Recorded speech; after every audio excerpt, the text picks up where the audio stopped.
Hello, hello! Today we're reading chapter 15 of Charlotte's Web. The Crickets. The crickets sang in the grasses. They sang the song of summer's ending, a sad, monotonous song. Summer is over and gone, they sang. Over and gone, over and gone. Summer is dying, dying. The crickets felt it was their duty to warn everybody that summertime cannot last forever. Even on the most beautiful days in the whole year, the days when summer was changing into fall, the crickets spread the rumor of sadness and change. Everybody heard the song of the crickets. Avery and Fern Arable heard it as they walked the dusty road. They knew that school would soon begin again. The young geese heard it and knew that they would never be little goslings again.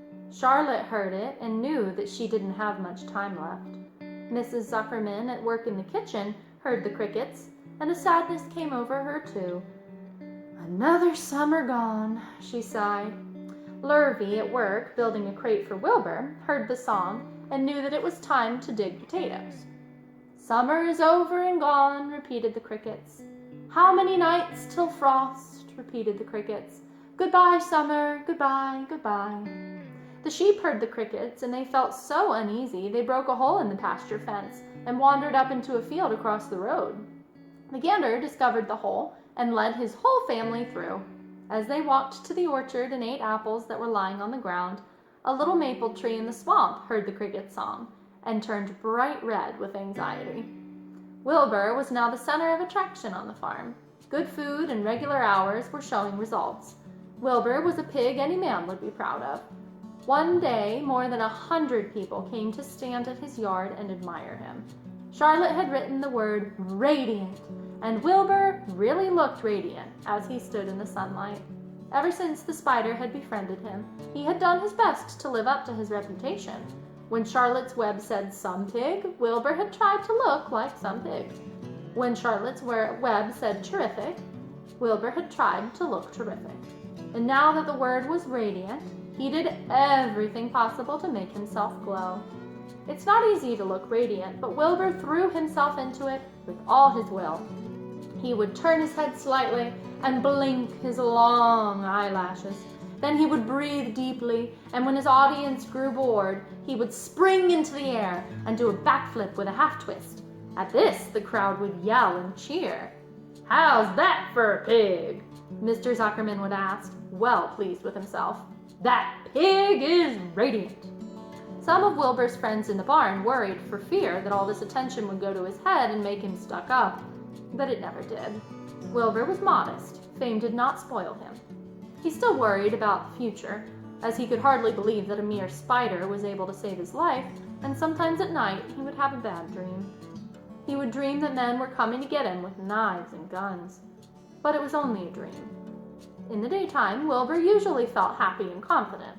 No pig ever had truer friends, and he realized that friendship is one of the most satisfying things in the world.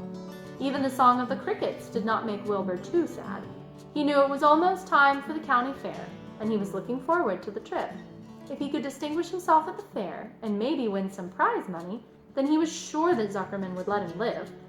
Charlotte had worries of her own, but she kept quiet about them. One morning, Wilbur asked her about the fair. "You're going with me, aren't you, Charlotte?" he asked. "Well, I don't know," replied Charlotte. "The fair comes at a bad time for me. I shall find it inconvenient to leave home even for a few days." "Why?"